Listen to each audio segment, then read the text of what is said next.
চেরাগে ঘষা দিলেই বুমরা বেরিয়ে আসবে।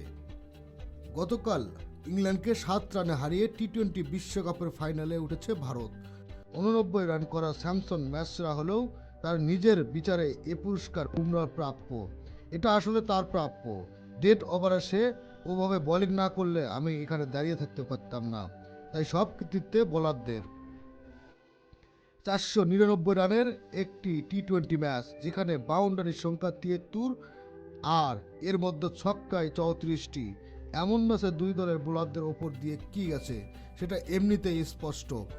ইংল্যান্ডের কোনো বোলারই যেমন ওভার প্রতি করে 10-এর নিচে রান দেননি।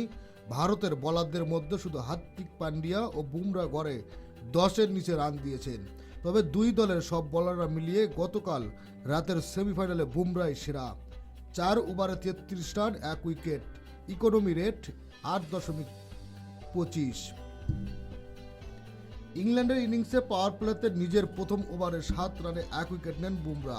এরপর ইনিংসের 11তম ওভারে দেন 12 রান। বুমরাকে এরপর দেওয়া হয়েছিল সবচেয়ে কঠিন দায়িত্ব, ডেড ওভারে আটকে রাখতে হবে ইংল্যান্ডকে।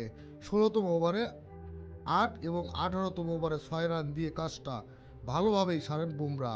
ইংল্যান্ডের হয়ে দুর্দান্ত সেঞ্চুরি করা জ্যাকব বেথেল বুমরা 13টি বল খেলে মাত্র 17 রান নিতে পারেন। দক্ষিণ আফ্রিকার সাবেক অধিনায়ক ফাফ ডু প্লেসিস তাই বুমরার দারুণ প্রশংসা করেছেন। অবশ্য এমন পারফরমেন্স বুমরার জন্য নতুন নয়। ইংল্যান্ড যখন 18 বলে 45 রানের দূরত্বে, বুমরা তখন 18তম ওভারটি ইয়র্কার লো ফুল টসে মিশেলে যেভাবে করছেন সেটা ডেড ওভারে বোলারদের জন্য শিক্ষণীয়। হাতে বল তুলে দিলেই সে ম্যাচ জেতাতে পারে। এই সুপার পাওয়ারকে দলে পাওয়া যে কোনো অধিনায়কের স্বপ্ন। একটি যিনি চেরাগে ঘষা দিলেই বুমরা বেরিয়ে আসবে। খেলাধুলা বিভিন্ন আপডেট নিউজ পেতে চ্যানেলটি সাবস্ক্রাইব করে সাথেই থাকুন।